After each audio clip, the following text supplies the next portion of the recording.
A lot has been said by many people about love and compassion and what we mean by love. And I was always amazed years ago when I asked people who's the person they loved the most. And they would say, mum and dad or the grandmother. I mean, even have some people who say their pets were the most important things that they loved. And when I would say, well, I think that the most important person that you should love is yourself, they would look at me in amazement and say, you know, that's just selfish, that's just being egotistical. And I'd say, well, if you don't love yourself, then how can you love others? Because the most important thing is that there's only you, and you as an individual, and you know yourself. And if you don't have any love for yourself as a human being, and don't have compassion for yourself in the state you're in, how then can you love anybody else? Because love comes from within us, and it has to come from our own understanding of our own love for self. It's not egotistical to love yourself. It's absolutely essential that we should have love and respect who we are as people. And if we don't, and if we have this lack of love, it means we have a lack of self-worth, a lack of confidence, then we become inferior beings to ourselves.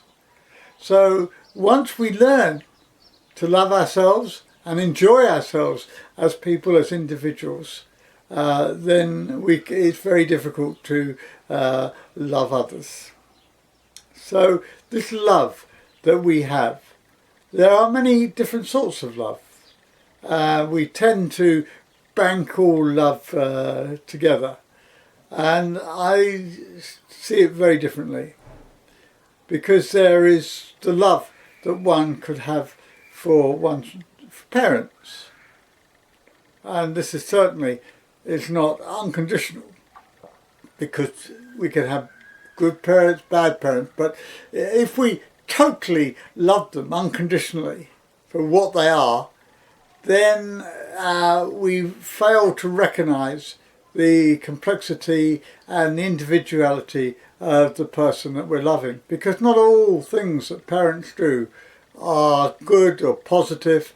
Sometimes they're very negative, and this can create within the mind, if we just love unconditionally our parents, a real problem, a real struggle within us. Because if a parent is behaved cruelly and badly and in such an antisocial way as we were growing up, and we are loving them, this creates tremendous conflict. So to love someone is to be honest about who and what they are, and parents find this very difficult. It's very difficult for them to accept that they haven't, what they do to their children. And I deal with this all the time. You know, people have asked me, am I a good parent? I love my children, and you know, that seems to be everything. I love my children. And I would say, well, if you really loved your children, you know, you wouldn't treat them the way that you do. Certainly parents who are over-controlling, who don't allow their children freedom, parents who displace their anger onto their children, and sexual predators who are totally and utterly destructive. These are people that, you know, you cannot love unconditionally. They need to take on the responsibility for their actions. And then there is the love for siblings. And this is another sort of love. And again, that is not unconditional. And it's this idea that love is unconditional which I find so difficult.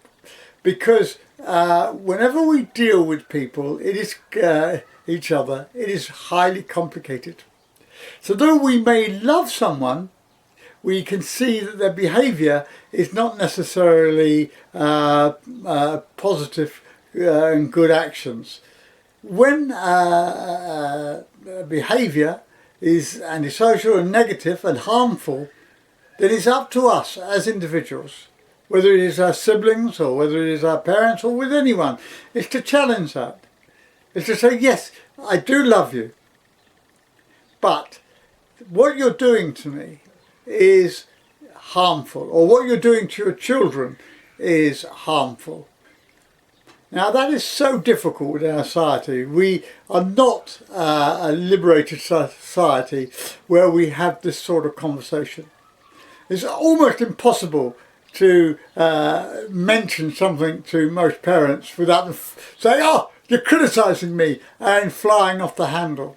It's very difficult because parents do not feel relaxed in their parenting, because they're unsure about themselves, and basically because they don't actually love themselves, that they cannot cope, and they see everything that is being said to them not as being constructive, but as a criticism.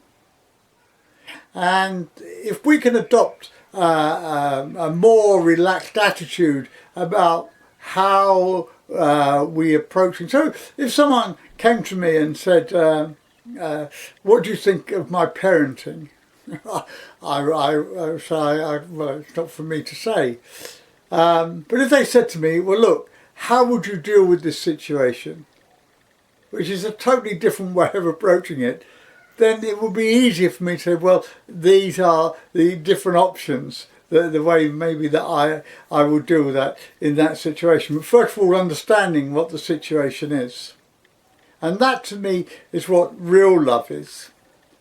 And we don't have that real love really in society. We think we do, but in general we don't.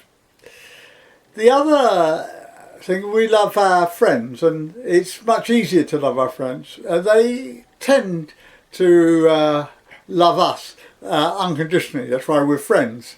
And they tend to accept our foibles and the way we behave and enjoy us for who we are. And that friendship and that love between friends is very refreshing. And that is why many friendships last from childhood all the way through, because it's based on an unconditional approach and acceptance of the person. There is love when we have a love of another individual, someone that we want to make our partners. And this love it's the same, that there has to be a mechanism within the relationship to be able to challenge each other for things that are antisocial or negative. The idea that we are all perfect, it's not so. It's not true.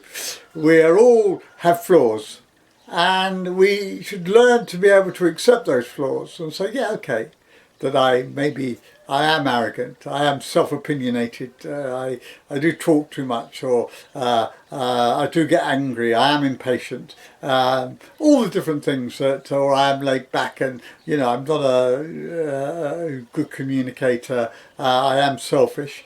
These are things that people find extremely difficult within relationships. But if we really love, and we will then say, no, these are important things that we need to discuss in a partnership, and we need to resolve them. There are problems there to be resolved, and that's what a good basis of love is built upon. The other thing is that we love things. I mean, I love being in the country. I use that word, love being in the country, and I know why I enjoy being in the country and what that means to me. But that also is an unconditional, because at times I don't like being in the country when it's wet and it's muddy and it's drizzly, and I can appreciate it, but I actually love that situation. And then there's love of the divine, or things outside ourselves, and this is really a very difficult. So for many people, they have an idol, god or a goddess, which they give unconditional love to. And to me, that is rather a waste. Acknowledgement of something spiritual or something outside of ourselves, I can accept. But giving love and giving all my attention means that you really are not taking your responsibility as a human being seriously to your fellow people. Because if you're giving so much love to this abstract, you're not giving love where it belongs. First of all, to yourself, to your partner, to your parents, to your children, to your friends, etc. Then that's when it becomes very destructive.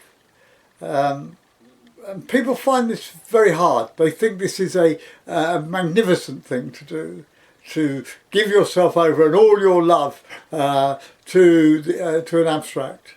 For me, that is detrimental in many different ways, and it's not good for the person. We are people who belong to society. We are communal animal. We belong, and part of that belonging is sharing and loving and caring, and it comes from us. And when we do that ourselves, and we share that, what we feel for ourselves, with others, we will then become to a more balanced society.